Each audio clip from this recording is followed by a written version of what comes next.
Hi, what is life process? एक question है। तो ये लाइफ प्रोसेस क्या होता है ना, इसको आसान भाषा में समझे कि जीवित लोगों को जिंदा रखने के लिए जो काम जरूरी होता है उसको हम लोग लाइफ प्रोसेस बोलते हैं। Processes which are necessary to keep a organism alive are called life processes. दो कैटेगरी है, प्राइमरी सेकेंडरी। प्राइमरी का मतलब अगर ये खत्म तो आदमी तुरंत खत्म, और सेकेंडरी का मतलब ये खत्म तो आदमी तुरंत खत्म नहीं, थोड़े लेट से खत्म। ठीक है। प्राइमरी इंडिविजुअल को जिंदा रखने के लिए बहुत जरूरी है, सेकेंडरी उनके रेस को जिंदा रखने के लिए जरूरी है कि हाँ मेरा बेटा आएगा, मेरे बेटा का बेटा आएगा, मेरे बेटा का बेटा आएगा, उस प्रोसेस को।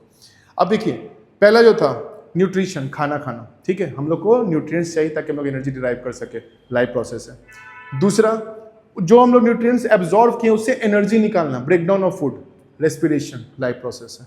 थर्ड, अब ये सारा कुछ बॉडी में हो रहा है, हम लोग खाना खा रहे हैं, एब्जॉर्ब हो रहा है, एब्जॉर्ब होकर सेल तक पहुंच रहा है, तो ट्रांसपोर्टेशन भी चाहिए ना भाई। तो ट्रांसपोर्टेशन ये क्या है? लाइफ प्रोसेस है।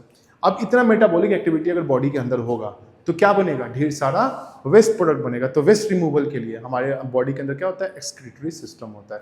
तो ये चार सिस्टम है जो किसी भी लिविंग ऑर्गेनिज्म के अंदर होगा ही होगा। साथ में दो सेकेंडरी जो था, एक था कंट्रोल एंड कोऑर्डिनेशन और दूसरा था रिप्रोडक्शन। रिप्रोडक्शन का मतलब होता है अपने जैसे इंडिविजुअल्स को और पैदा करना, एंड कंट्रोल एंड कोऑर्डिनेशन का मतलब होता है बॉडी का सही से काम करना। तो ये दोनों ना सेकेंडरी में आते हैं, प्राइमरी में नहीं आते। तो primary life process, secondary life process, clear है? अब हम लोग नेक्स्ट वीडियो में ना न्यूट्रिशन के बारे में डिटेल में जानेंगे।